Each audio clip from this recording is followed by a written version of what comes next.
Hello दोस्तों, माँ study centre में आपका स्वागत है। मैं आज 10 क्लास का फिजिक्स का ऑब्जेक्टिव क्वेश्चन बताऊंगा प्रकाश के परिवर्तन के, जो कि पहला चैप्टर है। ऐसे ही हम फिजिक्स का 10 क्लास का chapter by chapter objective question देंगे, जो कि आपके एग्ज़ाम के लिए बेहतर होगा। ये पहला चैप्टर है दोस्तों। चलिए हम चलते अपने प्रश्न का। अगर दोस्तों मेरा चैनल सब्सक्राइब नहीं किया तो प्लीज़ मेरा चैनल सब्सक्राइब कर लेना, क्योंकि ऐसे ही वीडियो हम रोज़ आपके लिए डालेंगे। और 10 क्लास के एग्ज़ाम के लिए हर टॉपिक वाइज आपको ऑब्जेक्टिव क्वेश्चन डालेंगे, पूरा 10 क्लास के पूरा सिलेबस का। इसलिए मेरा चैनल सब्सक्राइब कर लेना दोस्तों। चलिए अब चलते हैं प्रश्नों की ओर। पहला नंबर क्वेश्चन है कि किसी माध्यम के अपवर्तन का मान होता है, तो इसका राइट आंसर हो जाएगा आपका बी। इसका राइट आंसर हो जाएगा आपका बी। दूसरा नंबर क्वेश्चन है कि किसी लेंस की क्षमता -2 डायऑप्टर है, तो इसकी फोकस दूरी होगी, तो इसका राइट आंसर हो जाएगा आपका बी 0.5 cm। अगला क्वेश्चन है दोस्तों कि कौन सा दर्पण आमतौर पर वाहनों में पीछे देखने के दर्पण के रूप में उपयोग किया जाता है, तो इसका राइट आंसर हो जाएगा आपका बी उत्तल दर्पण। अगला क्वेश्चन है दोस्तों, अगला क्वेश्चन है आपका उत्तल दर्पण के सामने एक वस्तु को रखा गया है, तो इसकी प्रतिबिंब की प्रकृति कैसी होगी, तो इसका राइट आंसर हो जाएगा आपका बी वास्तविक। अगला क्वेश्चन है कि किसी उत्तल लेंस की फोकस दूरी हमेशा होती है, तो इसका राइट आंसर हो जाएगा पॉजिटिव, आंसर ए।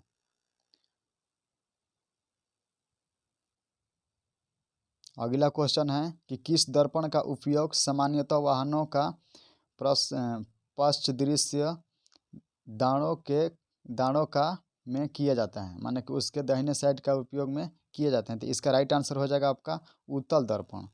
अगला क्वेश्चन है दोस्तों कि निम्न में से किस दर्पण की फोकस दूरी होती है, तो इसका राइट आंसर हो जाएगा आपका उत्तल दर्पण का।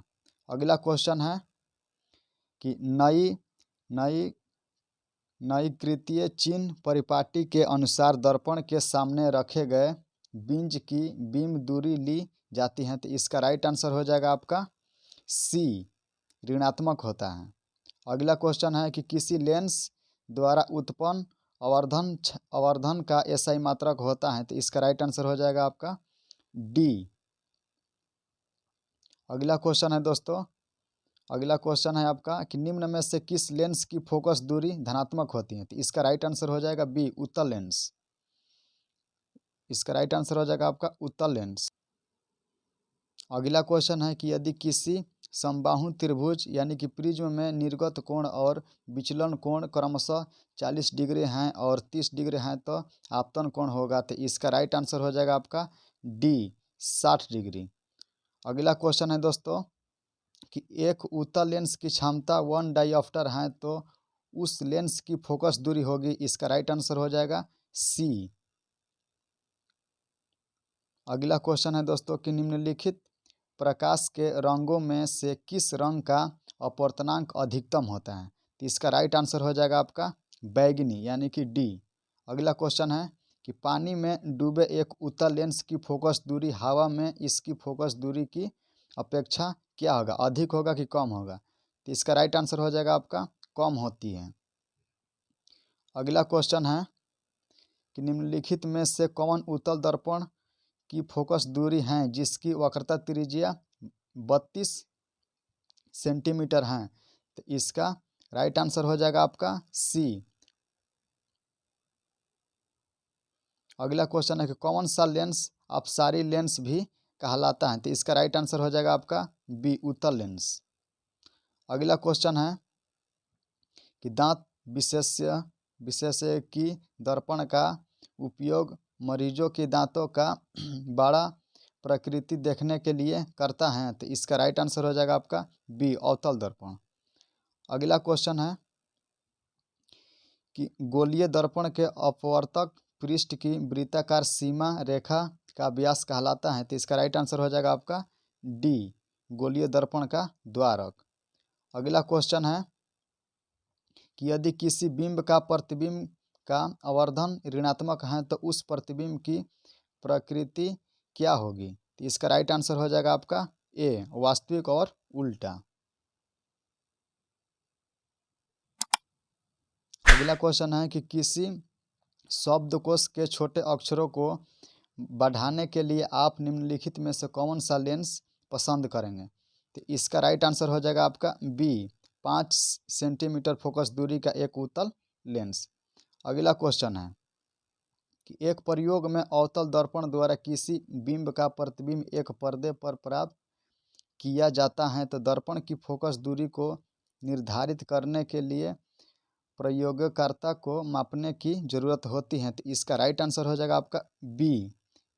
इसका राइट आंसर हो जाएगा बी, ए और बी दोनों।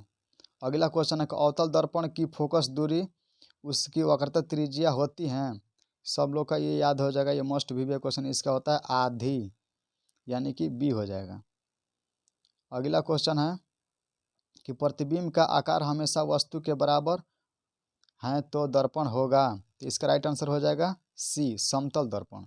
अगला क्वेश्चन है कि लेंस में मुख्य फोकस की संख्या कितनी होती है? तो इसका राइट आंसर हो जाएगा आपका ए, यानी कि 2। अगला क्वेश्चन है कि सर्च लाइट का परावर्तक सतह होता है। तो इसका राइट आंसर हो जाएगा आपका बी, अवतल दर्पण।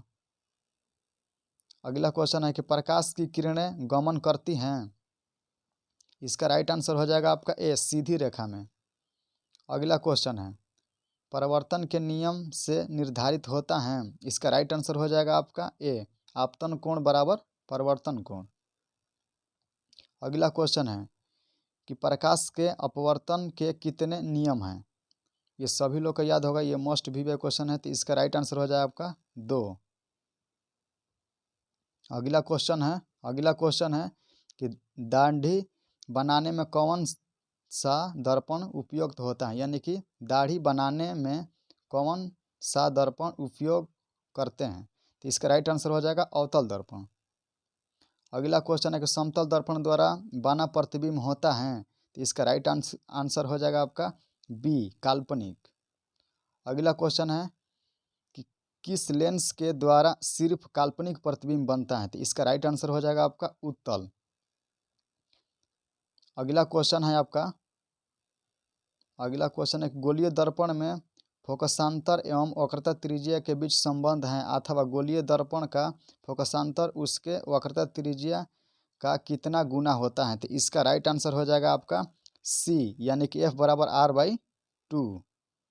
अगला क्वेश्चन है कि प्रकाश के परावर्तन के कितने नियम होते हैं? तो इसका राइट आंसर हो जाएगा बी, यानी कि 2। अगला क्वेश्चन है कि किसी बिंब का वास्तविक तथा समान साइज का प्रतिबिंब प्राप्त करने के लिए बिंब को उत्तल लेंस के सामने कहाँ रखें? तो इसका राइट आंसर हो जाएगा आपका बी, फोकस दूरी की दोगुनी दूरी पर।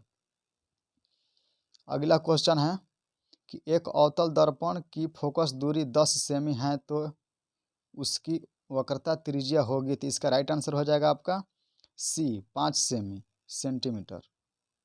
अगला क्वेश्चन है काल्पनिक प्रतिबिंब होता है। इसका राइट आंसर हो जाएगा ए, सीधा। अगला क्वेश्चन है अवतल लेंस का आवर्धन बराबर होता है। ये मोस्ट वीवियस क्वेश्चन, इसका राइट आंसर हो जाएगा आपका V/U। अगला क्वेश्चन है कि सरल भूमटी में किसका उपयोग होता है? तो इसका राइट आंसर हो जाएगा उत्तल लेंस। अगला क्वेश्चन है कि किसी बिंब का अवतल दर्पण द्वारा बना प्रतिबिंब आभासी सीधा तथा पाया गया है, वस्तु की स्थिति कहाँ होनी चाहिए? तो इसका राइट आंसर हो जाएगा आपका दर्पण के ध्रुव तथा मुख्य फोकस के बीच। अगला क्वेश्चन है कि एक उगल लेंस होता है। तो इसका राइट आंसर हो जाएगा आपका सी, किनारे की अपेक्षा बीच में मोटा। अगला क्वेश्चन है कि 1 मीटर वाले उत्तल लेंस की क्षमता होगी। तो इसका राइट आंसर हो जाएगा आपका बी, 1 डायोप्टर। अगला क्वेश्चन है कि निर्गत किरण एवं अभिलंब के बीच के कोण कहते हैं? तो इसका राइट आंसर हो जाएगा आपका परिवर्तन कोण। अगला क्वेश्चन है कि निम्न में से कौन सा पदार्थ लेंस बनाने के लिए प्रयुक्त नहीं किया जा सकता है? तो इसका राइट आंसर हो जाएगा डी, मिट्टी। अगला क्वेश्चन है कि किस दर्पण से वस्तु का बड़ा प्रतिबिंब बनता है? तो इसका राइट आंसर हो जाएगा आपका अवतल दर्पण, यानी कि बी हो जाएगा। अगला क्वेश्चन है कि 2 डाईऑप्टर क्षमता वाले लेंस को फोकसांतर होता है? इसका राइट आंसर हो जाएगा आपका बी। अगला क्वेश्चन है कि किसी गोलीय दर्पण की वक्रता त्रिज्या 50 सेंटीमीटर है तो उसकी फोकस दूरी क्या होगा? तो इसका फोकस दूरी हो जाएगा आपका, इसका आंसर हो जाएगा सी, F बराबर R/2 होता है। तो अगला क्वेश्चन है अवतल दर्पण से परावर्तन के बीच किरण किस बिंदु से गुजरेगी? इसका राइट आंसर हो जाएगा आपका बी, F से। अगला क्वेश्चन है कि अगर किसी अवतल दर्पण की फोकस दूरी तथा वक्रता त्रिज्या R है तो क्या होगा? तो इसका राइट आंसर हो जाएगा F बराबर R/2।